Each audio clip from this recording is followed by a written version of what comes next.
Le voy a contar una primicia que por lo favor. va a entusiasmar porque puede ser primicia inclusive internacional y va a engalanar su programa. Muchas gracias. A fin de mes, el FMI empieza la investigación sobre la fuga de capitales del préstamo stand-by del 2018. He decidido iniciar conversaciones con el Fondo Monetario Internacional. Esta decisión la tomé pensando en el mejor interés de todos los argentinos. No mintiéndoles como tantas veces nos han hecho. El equipo de auditoría detectó que el préstamo no se encuentra autorizado por ley o decreto. Tampoco se verificó el dictamen del Banco Central de la República Argentina requerido por el artículo 61 de la Ley de Administración Financiera. No se cumplió con los requisitos regulados por la Resolución 108/09, lo que impidió que se analice la viabilidad de la operación. La documentación de respaldo y los expedientes fueron generados con posterioridad a la firma del acuerdo. A fin de mes, el FMI empieza la investigación y manda una comisión a la Argentina que va a hacer una revisión sobre el 66% que según la AGN, que es un órgano de la oposición, lo lidera el radicalismo, no se usó para financiar ni hospitales, ni escuelas, ni para resolver la estabilidad económica, sino que se usó para financiar el pago a fondos de inversión BlackRock, Templeton, Ashmore. Sobre la sequía primero. Demoliendo una mentira de ellos que la plata se fugó. La plata del fondo, que es la plata de los demás países, la usamos para pagar a los bancos comerciales que vencían y que se querían ir. ¿Por qué se querían ir? Porque tenían miedo que vuelva el kirchnerismo. La usamos para pagar a los bancos comerciales. Ustedes saben que tengo un compromiso de decirles la verdad siempre. Implementamos una política económica gradualista. Esta política depende mucho del financiamiento externo. Nosotros hablamos de gradualismo porque es una forma elegante de esconder la debilidad política que teníamos. Implementamos una política económica gradualista. ¿Hay alguna suerte de estimación de que van a dejar cerca de 3.000 millones de dólares de reservas de libre disponibilidad y que van a, digamos, a seguir 3.000 millones, o sea, nada? En el 23 hay una crisis que está comenzando a transcurrir y que se va a profundizar. Todo eso va a hacer que no haya lugar para el gradualismo. ¿Qué haría con el Fondo Monetario? ¿Se plantaría de modo duro para negociar? Pero es que, a ver, vos te sentás ahí a negociar porque, digamos, estás entregado, porque tenés déficit fiscal y no querés ajustar. Nosotros justamente lo que queremos hacer es un ajuste que es mucho más duro que el del fondo, por lo tanto no sería un problema. Nosotros justamente lo que queremos hacer es un ajuste que es mucho más duro que el del fondo. Todo eso va a hacer que no haya lugar para el gradualismo. ¿Qué decíamos? Que si vamos juntos ganamos con mayoría. Hoy los datos muestran eso. Por eso a mí me parece tan valioso la actitud de la señora Bullrich y del presidente Macri. Financiar el pago a fondos de inversión BlackRock, Templeton, Ashmore. Sobre la sequía primero. Sobre la sequía primero. La sequía representaba, en términos de tamaño, el 50% de las exportaciones agrícolas argentinas. En el medio, Argentina tiene además un programa con el FMI en el que este año había 12.360 millones de dólares de vencimientos de la deuda que tomó Macri, esa que el propio FMI va a investigar ahora. Sí, no me haga así porque sí. Perfecto. No, bueno, pero si me hace así con la cabecita... No. ¿Cómo están? Muy buenas noches. Bienvenidos y bienvenidas a Desiguales. Horario especial hoy, porque en un rato hay fútbol. Fútbol importante, partido clave en la televisión pública esta noche, más para algunos de los que formamos parte del equipo de Desiguales. Buen resumen de lo que tiene que ver con esta primicia que dio anoche Sergio Massa, que la verdad a Luis Majul o no le importó, o la quiso barrer, o la quiso pasar por alto, le decía, pero no te importa lo que te dije, no, pero volvamos a tal lugar. Bueno, el FBI va a investigar efectivamente el préstamo, el acuerdo que hizo con Mauricio Macri, basándose en una investigación que también tiene origen en la República Argentina. Néstor Espósito tiene información sobre las pruebas que hay aquí en nuestro país, pero viene también hoy de Desiguales Guido Croxato, él es director de la Escuela del Cuerpo de Abogados del Estado, para entender un poco más de qué se trata que el FMI investigue, qué puede modificarnos en lo que tiene que ver con la deuda multimillonaria que tiene la República Argentina. De eso charlamos en un rato. Y siempre es importante que aparezca el Fondo Monetario nuevamente en el centro de la escena y de la discusión política, sobre todo por el modo en que condiciona la vida económica y política de la Argentina. Económica por lo que acabamos de escuchar, por lo que significa en el acuerdo original haber tenido que pagar más de 12.000 millones de dólares en un año, sumado a todos los problemas que mencionaba el ministro y candidato Massa respecto de la sequía. Pero en términos políticos, porque hay un condicionamiento de la vida política en la Argentina, es decir, un restar soberanía en esta fecha tan importante que se nos viene el 20 de noviembre, por tener al Fondo Monetario soplando la nuca. Ahora, las razones de todo eso son muy importantes para difundir. Que la sociedad conozca de qué manera se llegó a ese acuerdo, qué características tuvo y eventualmente qué consecuencias. Hablando de consecuencias, en un rato nos metemos en la causa y en lo que podría ser esta investigación del propio Fondo Monetario Internacional. ¿Sirve para devolvernos todos los dólares que implicaron ese acuerdo con el fondo? Bueno, supongo que probablemente no, veremos qué consecuencias tiene. Ahora, sí es importante eventualmente para volver a sentarse a discutir con el Fondo Monetario Internacional respecto de lo que falta. Eso me parece que es determinante, primero, para la conciencia de la sociedad sobre estas cosas y segundo, en términos del futuro inmediato, a ver cómo se puede por lo menos hacer un poco más liviana esa carga.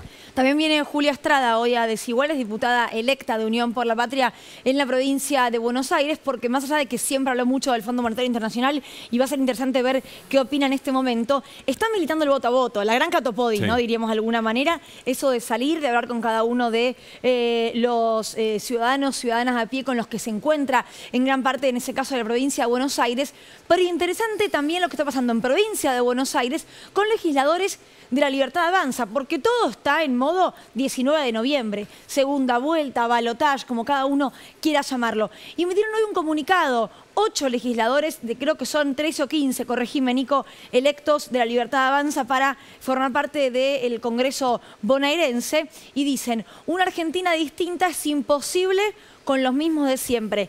El fondo, el significado de este comunicado es, che, con Macri no era.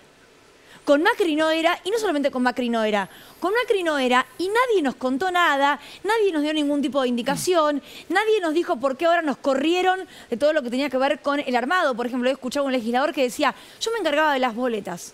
De un día para otro me corrieron, yo hablaba mucho con Karina Milei, nunca me dijeron por qué. Nunca me dijeron si alguien está haciendo cargo ahora y decidieron que sea el aparato de Mauricio Macri. Digo, 8 legisladores de La Libertad Avanza que le dicen a Milei, che, por acá no era, ¿qué pasó? Nos engañaste incluso a nosotros mismos. Y además le tiran por la cabeza con una frase que es propia de la campaña de Javier Milei, ¿no? Una Argentina distinta es imposible con lo mismo de siempre, te decimos a vos, Javier. Parecen decir estos legisladores y legisladoras. Bueno, Javier Milei hoy tuvo actividad en el conurbano, estuvo en Ramos Mejía en el marco de la campaña, pero ahora, en este momento, hay reunión del equipo de Javier Milei junto con legisladores y legisladoras, o eventualmente por este tema. A la entrada al edificio Libertador, así es, Javier Milei tuvo un breve contacto con la prensa sobre este tema y dijo: se dio a conocer un comunicado en el cual 8 diputados bonaerenses de su espacio habían renunciado justamente al mismo. No, a ver, mira, esto es muy simple.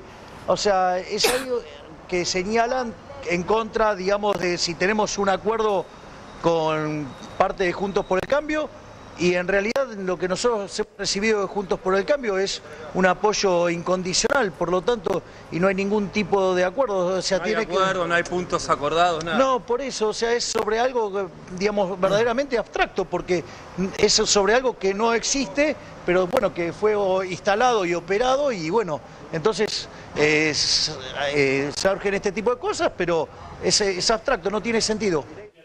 No hay mucha comodidad en la respuesta de Javier Milei y tampoco es muy abstracto porque se basa ni más ni menos que en los términos del acuerdo con Mauricio Macri y Patricia Bullrich después de aquella noche en Acasuso. Hay un dato que me parece importante. Recién lo escuchaba a Gabriel Catopodis en cierre de edición.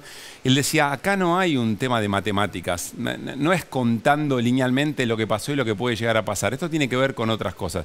Me parece importante porque ¿qué es lo que se suele decir? Bueno, los votos duros base de Patricia Bullrich, el 17 de las PASO, más los 30 de Javier Milei, 47 está a un tri de poder conseguir más del 50% de los votos. Lo que acá aparece es un intento bien concreto de proteger la propia base y al mismo tiempo también garantizar que algo debe debe cambiar como para que los votos de Patricia Bullrich se sumen. No es matemática, no es lineal, pasan otras cosas. Y lo mismo se intenta hacer del lado del oficialismo. Sergio Massa, hoy en Córdoba, mañana en la provincia de Santa Fe, 2 distritos muy importantes para tratar de hablarle a votantes que, bueno, eventualmente y en el último tiempo han sido bastante reacios con esta manera de ser del peronismo, y aparece una declaración importante, una de las importantes de la jornada. Tiene que ver con Juan Manuel Urtubey, ex gobernador de la provincia de Salta, que a través de la red social X cuenta o avisa lo siguiente. Acá está. Apoyo a Sergio Massa, no lo hago solo como peronista, lo hago como un defensor de la democracia y de mi país. Sigo creyendo, como siempre lo dice, que donde hay una necesidad hay un derecho. Un Urtubey que estuvo muy cercano al armado de Schiaretti, ¿no? En su momento también. De hecho, ¿te acordás en 2019? Esa foto en la que estaba Massa, Urtubey, un de la Sota en un principio, luego un Schiaretti, Randazzo. Bueno, hoy parte de ese sector de Hacemos por Nuestro País, ya en un apoyo explícito a Sergio Massa. Esta foto es hoy en Córdoba, y en Córdoba habló Sergio Massa, pidió perdón, habló de coparticipación a la provincia de Córdoba, dijo nunca más tienen que hacer un juicio para que eso les corresponda, y también le agradeció a Juan Manuel Urtubey. Lo vemos y lo escuchamos. Y quiero también agradecerle a alguien que hoy decidió acompañarme en el trabajo de estos últimos días. Gracias, querido Juan Manuel Urtubey, ex gobernador de Salta, que de alguna manera, con esa vocación de construir desde el centro, pero sobre todo con esa mirada federal, viene a ayudarme a tratar de transmitirle a los y las argentinas que empieza un tiempo nuevo. Bien, allí estaba Sergio Massa en Córdoba. Claro, el mensaje, superar la grieta, ¿no? La grieta se murió, había dicho Sergio Massa en el discurso posterior a la primera vuelta. En ese contexto se siguen sumando voces que eran parte de un peronismo muy refractario al peronismo kirchnerismo, digamos, ¿no? Que había tomado partido durante la grieta. Graciela Camaño, legisladora, diputada nacional y referente también durante mucho tiempo de ese espacio, con mucha cercanía a los orígenes políticos de Sergio Massa, hoy declaró lo siguiente. Yo no tengo ninguna duda, yo voy a acompañar la candidatura de Sergio. Las personas que vayan a votar el domingo 19 no eligen entre un kirchnerista y un antikirchnerista. Lo que eligen es qué agenda quieren que el próximo gobernante lleve adelante. Si la agenda del mundo occidental, en donde todos aceptamos que estamos frente a un problema climático importante y que tenemos que profundizar la Agenda 2030, una agenda que vincule el crecimiento económico con la red que contiene aquellos que se caen cada vez que las cuestiones económicas predominan, o si queremos una agenda que evidentemente proviene del sector financiero y proviene de una mentalidad terraplanista, de una mentalidad negacionista, si queremos volver a levantar los cadáveres de antes del 70, o si preferimos tener memoria, verdad y justicia y seguir para adelante, me parece que es eso. ¿Significa cuántos votos, Graciela Camaño? ¿Cuántos votos Urtubey? Bueno, eso es difícil de mensurar, pero seguro es un mensaje político y además una renovación de vocerías, porque le hablan a sectores que quizás, si habrá otro tipo de dirigente, está con la guardia alta. Veremos cómo se desarrolla esto en campaña. Bueno, salud la mesa. Hola Nico, hola Néstor. ¿Cómo le va? Está Guido Croxato, como les decíamos, ya para charlar con nosotros y aportar más detalles respecto del tema deuda con el Fondo Monetario Internacional. ¿Qué elementos, Néstor, se tienen en cuenta pensando en la posibilidad de revisar nuevamente ese acuerdo o tener más claridad sobre qué pasó y cómo se usaron los fondos? Si haces memoria de corto plazo, el jueves en este mismo espacio contamos, ojo que en una serie de pruebas, un raconto de pruebas que presentó la Procuración del Tesoro ante la jueza María Eugenia Capuchetti, puso la lupa en 2 puntos, 2 informes, uno de 2018, poquito tiempo después de contratado el préstamo stand-by, y otro de diciembre de 2021 del propio Fondo Monetario, que estaba advirtiendo que parte del dinero que le había prestado a la Argentina se había utilizado para financiar la fuga. Se la llama formación de activos externos, básicamente es plata que entra como crédito para fortalecer las reservas y se utiliza como dinero de la timba financiera, se saca al mercado para bajar artificialmente el valor del dólar empujado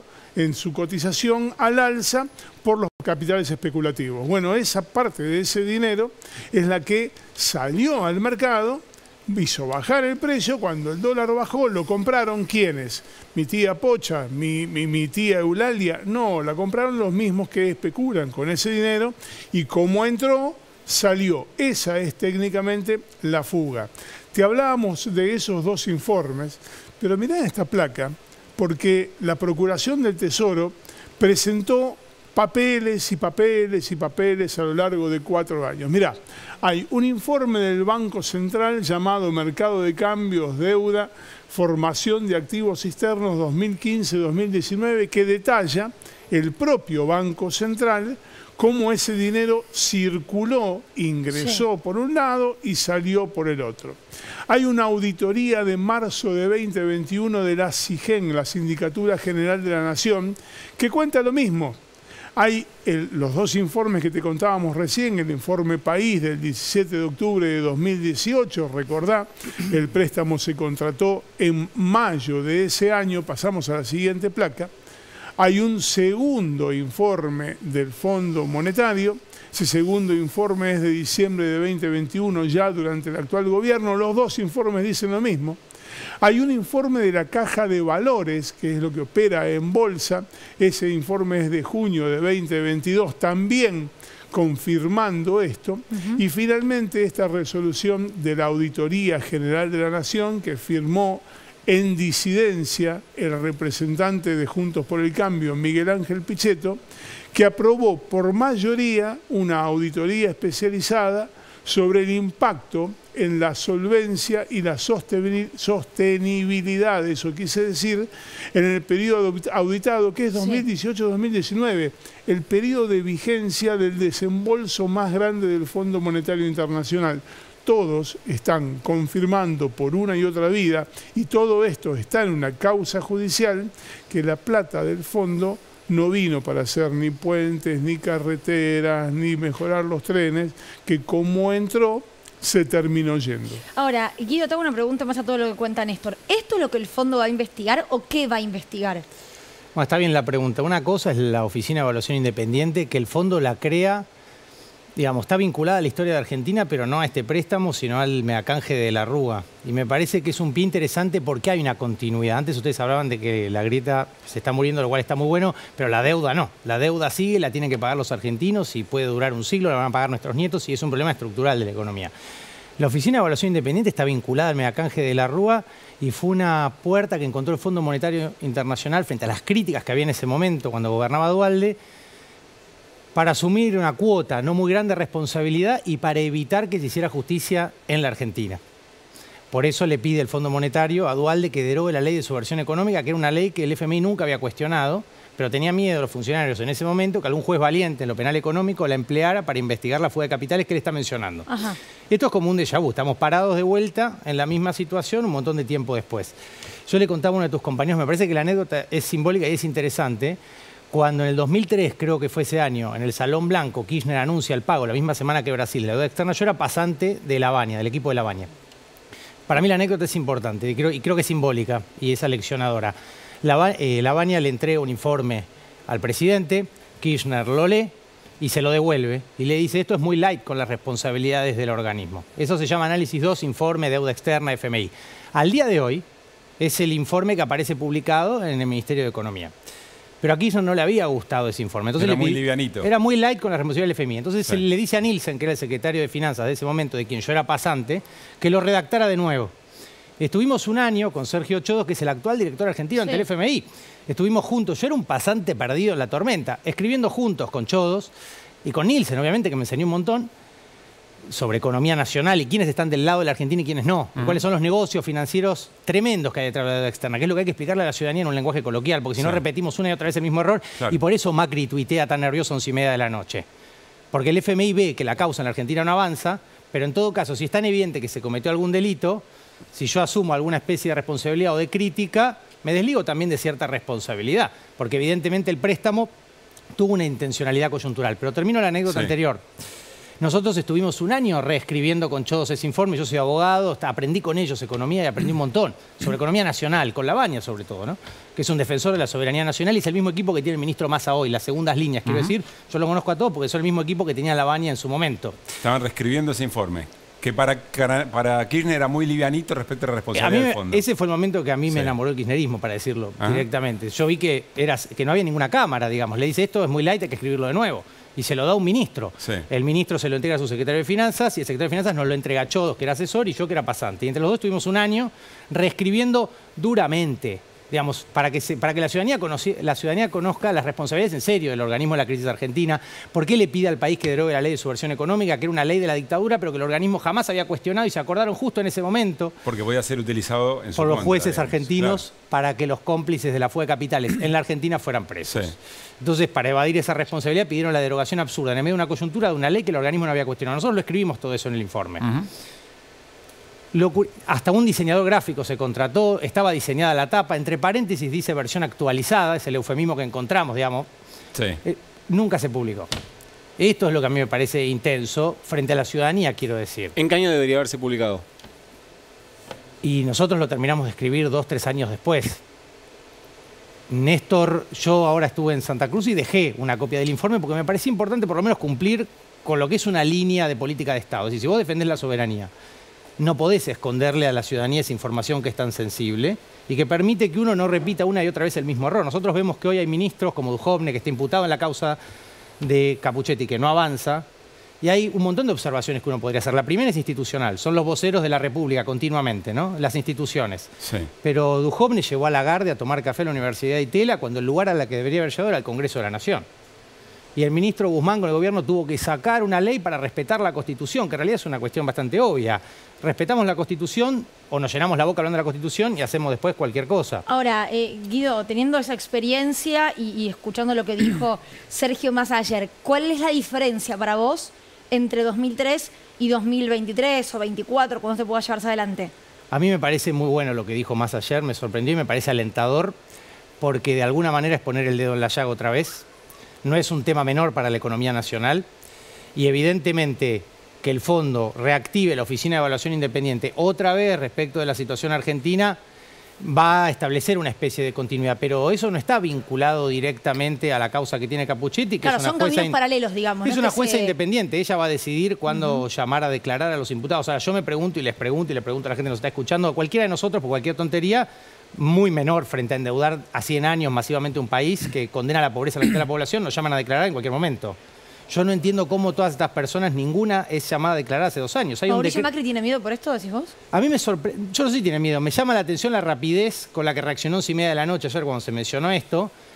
La escena es esta, ¿no? Estaba Sergio Massa siendo entrevistado por Luis Majul. Sergio Massa cuenta esta novedad que va a engalanar su programa, le dice, y rápidamente reacciona Mauricio Macri, empieza a tuitear sobre este tema y ostensiblemente Luis Majul quiere cambiar de tema. Por eso le decía, no, bueno, pero vamos primero al tema de la sequía. De hecho, nunca repreguntó. Claro, a eso te referís, ¿no? Claro, me refiero a esa reacción, pero vos fíjate lo que pasó con Alberto Fernández cuando abre las sesiones ordinarias del Congreso en el 2022. Alberto estaba dando su discurso. Y cuando menciona el decreto, que para mí es una de las cosas más rescatables de esta gestión, el decreto 239/21, que es el que instruye a la Procuración a ser creyente de la causa de deuda externa, que tiene Capuchetti como juez independiente en sus manos, ¿no? Cuando Alberto Fernández menciona ese decreto, en ese preciso instante, en marzo, se levanta la oposición y se va.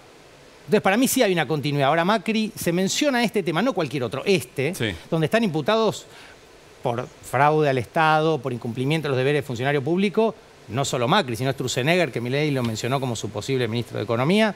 Es decir, son sectores que han empobrecido y condenado a la miseria a nuestro país. Entonces es importante explicarle esto claramente a la ciudadanía y si el fondo está decidido a investigar a dónde fue a parar ese dinero, le está haciendo un gran favor a la Argentina y se está haciendo un favor institucionalmente a sí mismo, porque ellos son corresponsables de haber otorgado ese préstamo. Para Guido, y esa oficina, además de generar información que podría servir para la causa penal en la Argentina, que podría tener algún tipo de impacto administrativo en la actualidad del préstamo del FMI con la Argentina? Mira, es una paradoja. Hace unos años hicimos una nota con Rulo de la Torre y como a mí me obsesiona el tema de la deuda, porque creo que es un tema estructural para la dependencia argentina, lo que remarcamos fue que el acuerdo de Guzmán, que para mí se podría haber negociado de manera mucho más fuerte a favor de la Argentina, creo que fue muy endeble el acuerdo, no paralizaba la causa penal, porque Argentina es un país soberano con jueces independientes. Es decir, el ministro firma un acuerdo, el presidente llega a un acuerdo con el organismo de crédito, pero eso no paraliza la investigación en la justicia argentina. Sobre el crédito original, digamos. Claro.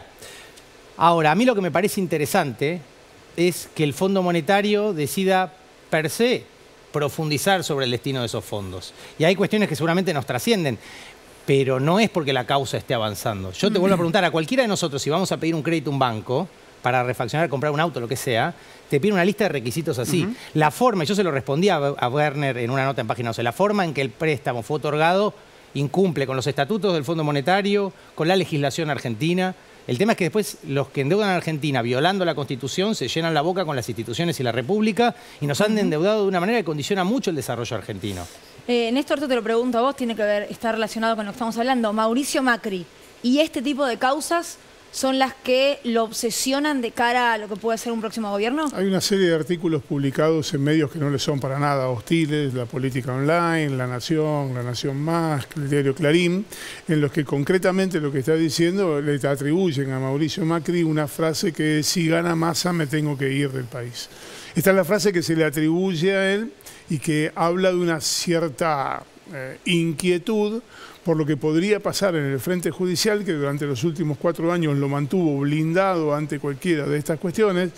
Cuando el doctor decía un juez valiente en el fuero penal económico, es como que Fabra juegue bien en una instancia definitoria de Copa Libertadores. Está bien, lo tenías que decir, lo tenías que... Está bien. Pero bueno, independientemente de eso, y la cuestión de la investigación de la jueza María Eugenia Capuchetti no ha llevado a ningún lado. Hay, insisto, pero claro, hay una cantidad descomunal de pruebas presentadas. La prueba está en la calle, además. Pero yo me pregunto, en cualquier causa menor, y lo hemos visto en la persecución judicial durante el gobierno de Macri contra líderes opositores, han hecho cosas que violan cualquier código de proceso penal. Han sacado disfrazados exfuncionarios, 3 de la mañana con 40 periodistas, sobreactuando esas detenciones. Y ahora vemos que todas estas personas están jugando juntas al golf en Lago Escondido, lo cual viola cualquier estándar de republicanismo, de independencia judicial, de libertad de prensa, y no pasa nada. Y nosotros tenemos la obligación como funcionarios de explicarle a la ciudadanía que esto es grave, pero no es nuevo lo que pasa con la deuda externa en Argentina. Por eso me parecía valiosa contar la anécdota de Kirchner, porque me parece interesante la reacción del presidente Kirchner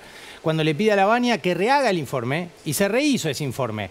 Y yo estuve, ahora no me acuerdo ni los nombres, porque yo, como te digo, era un pasante, tenía 20 años, pero sí recuerdo muy bien que decían no podemos publicar esto, podemos publicar esto. Cuando el fondo plantea esto de, en los 2 informes, nosotros le dijimos que no podían utilizar esto para quemar las reservas para bajar la cotización. No se está curando en salud, no está diciendo, che, yo les avisé que no podían hacerlo, ustedes lo hicieron igual, ahora no vengan a reclamarme. Yo creo que probablemente en la actitud del fondo tenga que ver la política norteamericana, algo que nos trasciende, Partido Demócrata, Biden, Trump, que Macri menciona como su amigo, y evidentemente es el préstamo más grande que otorgó el fondo en toda su historia. Algún responsable técnico tiene que haber. Yo te pregunto y les pregunto, 200 técnicos formados en las mejores universidades del mundo, ¿se equivocan en un error que no comete un banco de acá a la vuelta, en un crédito que nos pedimos cualquiera de nosotros? No, es político. Claro, ahora, Werner es muy interesante porque él dijo, en una nota que discutimos, yo le respondí en página 12, él dice, sabíamos que no iban a pagar, pero las deudas se reestructuran. Te lo está diciendo ellos, o sea que hasta ellos sabían que esto no tenía destino. Que era impagable. Entonces yo creo que el fondo lo que está haciendo es, como ve que esto avanza y de repente empiezan a aparecer afirmaciones como la de Werner, sabíamos que el gobierno no le iba a pagar, pero es normal que se reestructure. Bueno, en principio no tomamos una deuda para reestructurarla cuando ya me la estás dando. Bien. Guido, te agradecemos mucho haber venido. ¿Se parece mucho al marido de Pampita o no? Epa. ¿Eso es bueno? Me lo dijeron varias veces. ¿Viste? Se lo dijeron muchas veces. Vos que sos bueno para los parecidos, ¿no te diste cuenta? Sí, no sé si este era el... Ideológicamente momento. En la otra vereda, claro. ¿no? Bueno, pero yo dije físicamente. Entre Fabra y el marido de Pampita en esta charla, la verdad estoy desconcertado. Nos vamos al living. Gracias Guido. Gracias. Está Julia Estrada para charlar con nosotros, diputada electa por la provincia de Buenos Aires. ¿Cómo Unión estás, por Juli? la Patria. Hola Julia, ¿cómo va? Hola, felicitaciones. ¿cómo Muchas gracias. No quiero perder el tono de la charla, no lo de Fabra, no lo de María Pampita. Ok. Respecto de lo que Guido decía, es muy importante que la gente entienda en un lenguaje muy coloquial el impacto en la vida cotidiana de nosotros y nosotras de ese acuerdo tan irregular, por ser suave, del Fondo Monetario con el gobierno de Macri. Bien, ahora me gustaría hablar de la irregularidad, pero te contesto la pregunta para los que nos estén escuchando. La inflación en Argentina, la alta inflación en Argentina, que estamos arriba de 130% este año, no va a ceder si nosotros no iniciamos un camino de desendeudamiento. Es decir, la deuda con el Fondo Monetario Internacional y con los acreedores privados nos puso en un nivel de inflación mucho más alto que el que teníamos con desendeudamiento con el gobierno de Cristina. O sea, es uno de esos factores multicausales cuando se habla de inflación. A ver. Pero más determinante que lo que se dice. No vine a hablar de inflación, pero vamos a responder para que se entienda la conexión, porque se preguntarán por qué Julia está conectando deuda con precios, cómo se hace esa conexión medio rara que está haciendo. La inflación tiene dos grandes causales. A mí la palabra multicausal, la verdad que me genera... Es todo y es nada. Sí, claro, exactamente. Siento que no estamos diciendo nada. Yo digo dos grandes cosas. Primero, macroeconómicamente tenemos un serio problema, que es la falta de dólares. En segundo lugar, tenemos un comportamiento oligopólico en formación de precios de vastos sectores de la economía, particularmente de consumo. Nos vamos a la macro. ¿Cuál es el principal problema que tiene la macro? Nos faltan dólares. ¿Por qué? Porque tenemos un nivel de endeudamiento fenomenal. La principal razón de eso es la deuda con el fondo. Si nosotros no podemos resolver que estamos permanentemente viendo cómo generamos dólares de manera genuina, no con deuda, como hizo Macri, sino de manera genuina, para pagarle al fondo, porque tenemos 45.000 millones de dólares cuyo procedimiento administrativo de ley de administración financiera, como ya revisó la Auditoría General de la Nación, como seguramente la Oficina de Evaluación Independiente del Fondo Monetario Internacional diga muchas cosas cuando haga esta evaluación, no fue bien hecho. Fue un préstamo fenomenal de los más grandes de la historia del fondo. Bueno, tiene íntima relación con la inflación. Entonces, vos me preguntabas, ¿el vínculo con el bolsillo? Es directo. Y no es que quiera tirarla a la tribuna, pero si nosotros no bajamos el nivel de deuda y no resolvemos la sustentabilidad argentina para el repago de sus vencimientos de todos, privados y con multilaterales, la inflación difícilmente ceda en el mediano plazo. Uno puede hacer un plan de estabilización y en el corto plazo ajustar variables. Bien, en el mediano plazo no va a ceder el nivel de precios si nosotros no desendeudamos la macroeconomía, por ende no resolvemos este lío en el que nos metieron el fondo con las autoridades que ya salieron todas y el macrismo. Yo traje algo que a mí me gustaría... ¿Vieron como los videos de indisciplinados? Sí. Que van la semana pasada, y te preguntan, bueno, ¿quién dijo esto? Yo quiero leer cinco ideas. 1, el programa del Fondo Monetario Internacional no cumplió con los objetivos. 2, hubo fuga de capitales por parte de residentes argentinos que presionaron sobre el dólar. 3, el programa descarriló en agosto del 2019 teniendo solamente aprobadas 4 revisiones de 12. 4, el FMI aceptó proyecciones propuestas por el gobierno de Macri, que eran demasiado optimistas. 5, el programa debió haber tenido medidas de control de la fuga de capitales, por ende, el famoso cepo. ¿Quién dijo esto? A. Viene con opciones. CFK, lo acabo de armar. A. Generación CFK. Carrera de Mente, muy bien. B. Bregman. C. El Fondo Monetario Internacional. ¿El Fondo Monetario? Esto lo escribió el fondo. ¿Cuándo y dónde? En lo que recién comentaba Néstor. Claro. En la evaluación ex post, que es, no quiero decir el paso previo al llamado a la Oficina de Evaluación Independiente, porque no está prescrito que sea así, pero sí es algo que se suele hacer para los préstamos o los programas que tienen un nivel de endeudamiento elevado por la magnitud del endeudamiento del stand-by al cual entramos con Macri. Se hizo una evaluación ex post que se publicó en diciembre de 2020. Concluye un montón de cosas. Esto es, si querés, lo que puedo extraer en modo síntesis. Sí, el trazo grueso. Y si querés hacemos trazo fino y te digo, en esa evaluación ex post, el FMI ya se dio cuenta del lío en el que estaban y le echó más la culpa a Macri que asumiendo su propia responsabilidad. O sea, si hicimos un acuerdo con alguien que no fue responsable, no es nuestra culpa, en un punto, te dicen. Bueno, O sea, asumen que el gobierno, un poco lo dije recién, tenía proyecciones optimistas que ellos las tomaron como valederas. asumen que el gobierno debió haber sido más estricto con la aplicación de medidas, pero por otro lado, toda esta es la discusión que hubo en el directorio, que el informe la resume. Por otro lado, el director, una parte del directorio, no dicen quién, vieron que hay Pero lo que Werner directores. confiesa es que querían que gane Macri y después iban a renegociar. A ver, fue una cosa muy light en donde el directorio esto lo analizó y dijo, bueno, perfecto, firmamos que no salió del todo bien y Argentina entra en un nuevo programa que se llama el Extended Fund Facility por 10 años más a repagar estos 45.000 millones, eran 57, pero como se cortó por las PASO del 2019 los desembolsos, fueron 45, a repagar con reservas argentinas que luego del cumplimiento de las metas vuelven a ser reembolsadas por el FMI. Esto es importante que la gente lo sepa. El FMI reembolsa los pagos y luego, desde el 2024 hasta el 2034, Argentina efectivamente tiene que cancelar el acuerdo. Le quiero dar pie a Nico para meternos en lo que tiene que ver con la elección y la política, pero doy pie de esta manera, ya pensando en el 19 de noviembre. ¿Cuál es la propuesta de Sergio Massa, resumidamente, para el acuerdo con el fondo? ¿Y cuál sería la de Javier Milei? Digo, porque ese acuerdo va a estar gane quien gane. Sí, está bueno. A ver, Sergio Massa anoche, y por eso estamos acá hablando de este tema, en La Nación Más adelantó el pedido a la Oficina de Evaluación Independiente, que no quiero dejar de mencionar la nota de los senadores, que creo que la mencionaron, con Parrilli a la cabeza, pero también con CFK. Los senadores del bloque de Unión por la Patria hoy, Frente de Todos, pidieron por nota en el 2020 que el FMI evalúe su propio accionar, ¿no? En ese momento ya en discusiones con Alberto. A mí me parece que hay que renegociar, que Massa ya lo dijo, que va a ir por ese camino y que uno busca elementos para que esa negociación sea a favor Esto puede de fortalecer la la Argentina. negociación. Sí, claro. ¿Y Milei qué haría? Milei necesita al FMI financiando lo que va a ser un nuevo proceso de enriquecimiento de algunos pocos. Milei está diciendo, voy a licuar los activos de los argentinos.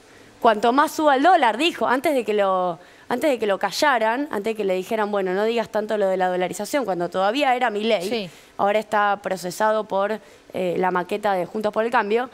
Mientras era Milei y el 100% él, dijo, nosotros necesitamos que el dólar suba lo más que se pueda, porque eso nos acerca al programa de dolarización. Necesitamos devaluar y una Necesitamos Pero también una dijo devaluación. que el ajuste que proponía el fondo era muy chico respecto del que él haría, así que no tendría problema Una con hiper, el fondo. pero con el fondo él va a ir a pedir plata. Es rara la propuesta de Emilio Campo, hay que decirla. Propuesta de Emilio Campo, no sé si lo escucharon o lo leyeron, viene siendo el asesor en materia de dolarización de Javier Milei. Dice una cosa absolutamente alocada, pero estamos todos tan rayando el borde que vamos a contarla. Él dice que Milei pediría recursos a organismos multilaterales o a privados a través de un fideicomiso en el exterior, donde pondría las LELIC, las letras de liquidez que están en el Banco Central, y las garantizaría, haría como un paquetito garantizado con acciones de YPF y acciones del Fondo de Garantía de Sustentabilidad. Las y con eso, jubilaciones e YPF. Sí. Entrega todo. Y con eso no lo entrega. De hecho, ahí tienen una gran contradicción, porque cuando Milei dice voy a vender YPF, se contradice con la propia propuesta que tiene Emilio Campos, que la quiere usar como garantía. Lo cual, en última instancia, si no pagas la deuda, es entregarla. Claro. Pero bueno, y con eso es pedir guita. Por ende, vos me preguntás qué harían con el fondo. Querrían pedirle plata. Y en todo caso, posiblemente lo correrían por derecha, lo cual no sería para nada novedoso. Yo quiero recordar, el FMI en el 2018 lo corrió por izquierda a Macri. ¿No le dio más guita? Todavía no, eso fue en el 19. Ah, En el 2018, cuando vieron que había problemas de recaudación, le pidieron que vuelva, no que suba las retenciones, que frene la baja tendencial de las retenciones a la soja, que no sé si se acuerdan que bajaban 5 puntos por año. La frena en el 2018 para recaudar un poco más. Ese fue un pedido del Fondo Monetario Internacional. Y digo más, el control de cambios también, aparentemente, según dicen algunos, formó parte de varias conversaciones con el fondo y el macrismo se resistió. Fue tan así que el reperfilamiento de la CUNSA, default, más que reperfilamiento, del 2019 fue para evitar hacer un control de cambios, que lo pusieron ellos. O sea, tardaron finalmente un mes en hacerlo. Tiene que correr por derecha al fondo. O sea, dos veces lo corrió el FMI por izquierda. No me extrañaría que Milei eventualmente, ojalá que no, sea corrido por izquierda. A ver, nos vamos a meter en los escenarios electorales de cara a la segunda vuelta, pero interesante lo que trae Nico. ¿Cómo se movieron los votos en la general, Nico? Sí, porque son datos. Acá no es encuesta, no hay futurología, sino lo que hay es un trabajo muy, muy interesante, que es una consultora a la que yo le doy mucha bola, que es Isonomía, que lo que hizo básicamente es un relevamiento mesa por mesa, distrito electoral por distrito electoral, y eso no te digo que te permite identificar cómo votó cada persona, pero sobre todo a Luli Trujillo, que está obsesionada por la revisión de mesa por mesa. Yo ya la hice, obvio. Es muy interesante. Y de ahí se desprenden, o al menos yo traje 3 datos interesantes para ver, para entender el comportamiento que dieron los votantes y después a gusto del consumidor que lo proyecte hacia adelante. El primero es que Patricia Bullrich retuvo la totalidad de los votos de Horacio Rodríguez Larreta.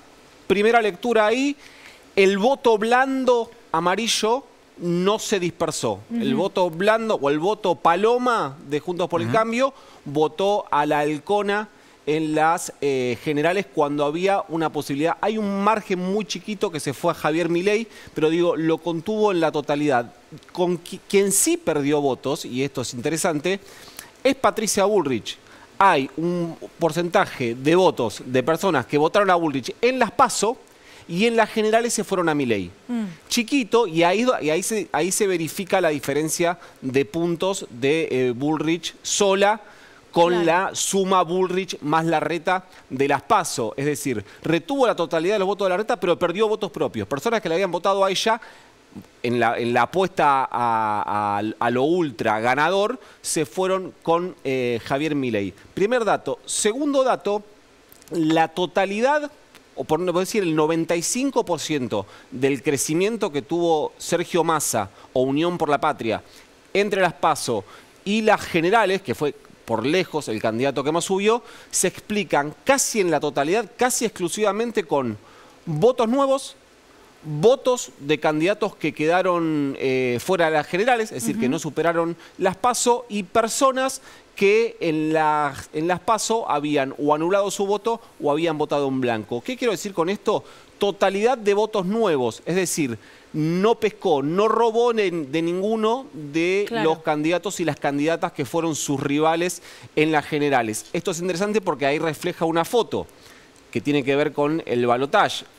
A Massa le cuesta muchísimo pescar en peceras como las de Schiaretti y Patricia Bullrich, donde tiene que pescar. Y tercer dato, para mí, el más interesante de todos, es que Milei sumó votos de Patricia Bullrich, pero perdió votos, no un poco, un montón, entre 600.000 y 700.000 votos, con Juan Schiaretti.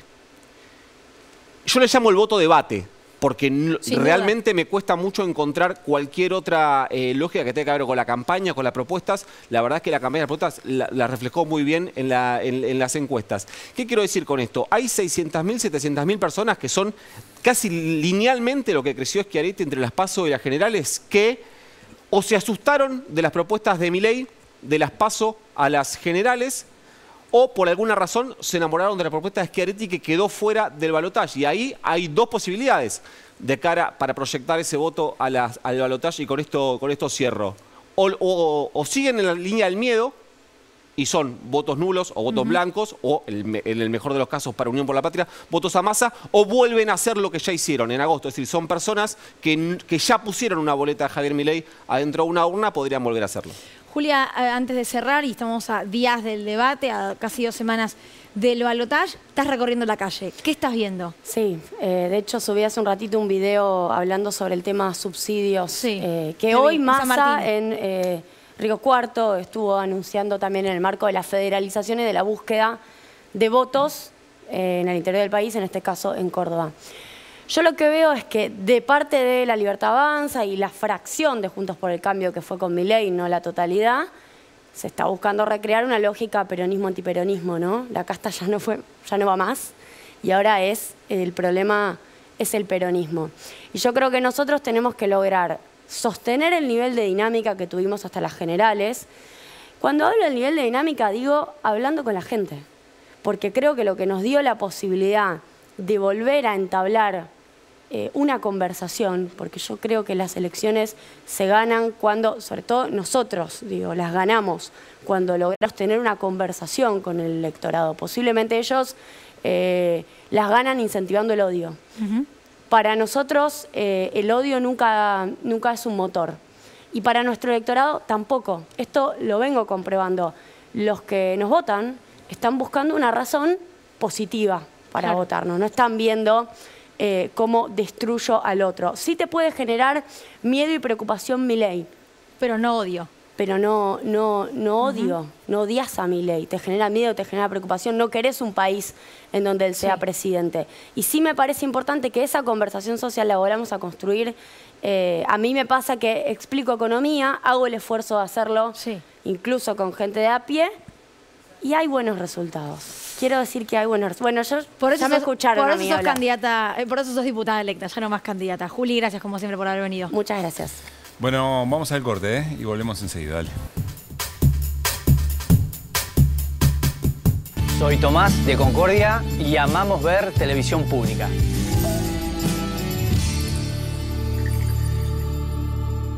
Adrián Mercado presenta su nuevo sistema de subastas online. Desarrollamos un sistema más rápido, más fácil, que te permite participar desde cualquier lugar del país. Si querés que tu empresa crezca, elegí Adrián Mercado. Volvió Black Carrefour. Hasta el miércoles, 25% de descuento en un pago en Smart TVs y aires acondicionados. 6 cuotas sin interés pagando con tarjeta Mi Carrefour Crédito en todo Electro. Además, 4x3 en todos los neumáticos. Compra también en carrefour.com.ar. Hay tantos sabores y formas de preparar Clyde como personas que lo toman. A la limonada frutilla le agregué unas hojitas de menta. El Clyde de pera es infinitamente superior. En Clyde celebramos a todas las personas que eligen sentirse bien a su manera. Todo va a estar bien. ¿Sabes? Que crezcan felices y libres de violencia depende de todos. Ante situaciones de maltrato, llama a la línea 102.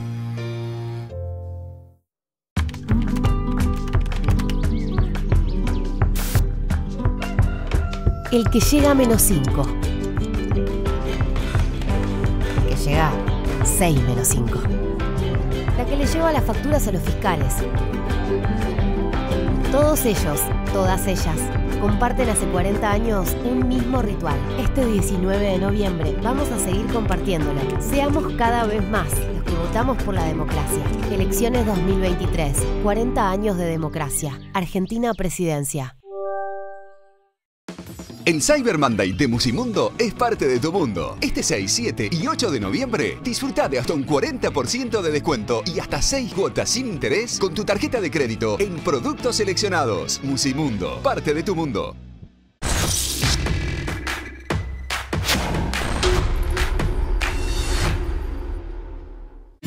Amamos hacer televisión pública.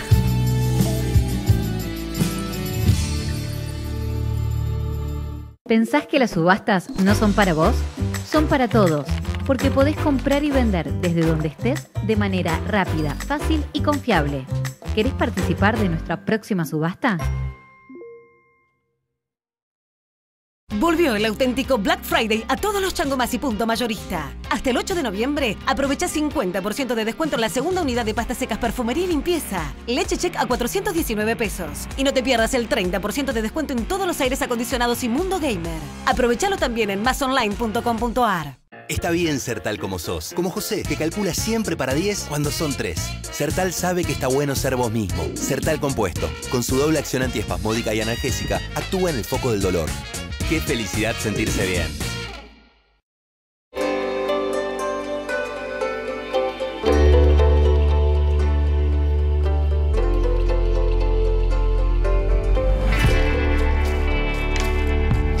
Origen, un vino de principios.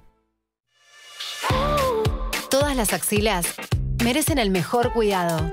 Por eso con Dove elegís más que protección. Único con un cuarto de crema humectante y vitamina E. Sentí la diferencia con Dove. Me siento hermosa con mis axilas. El Cyber Monday de Musimundo es parte de tu mundo. Este 6, 7 y 8 de noviembre, disfruta de hasta un 40% de descuento y hasta 6 cuotas sin interés con tu tarjeta de crédito en productos seleccionados. Musimundo, parte de tu mundo. ¿Por qué el día a día tiene que ser tan día a día? Cuando podés exprimir la tarde y añadirle una pizca de emoción. Hagamos que sea magnífico. Tanqueray. Para usar esta tostadora con mañas hay que 1. Meter el pan. 2. Bajar la palanquita. 3. Bajar la palanquita. 4. Bajar la palanquita. Para tener una tostadora sin mañas hay que 1. Entrar en easy.com.ar. 2. Aprovechar el Cyber Monday con hasta 40% de descuento. 3. Pagarlo en 3 cuotas sin interés. Encontrá este y miles de productos más solo en easy.com.ar.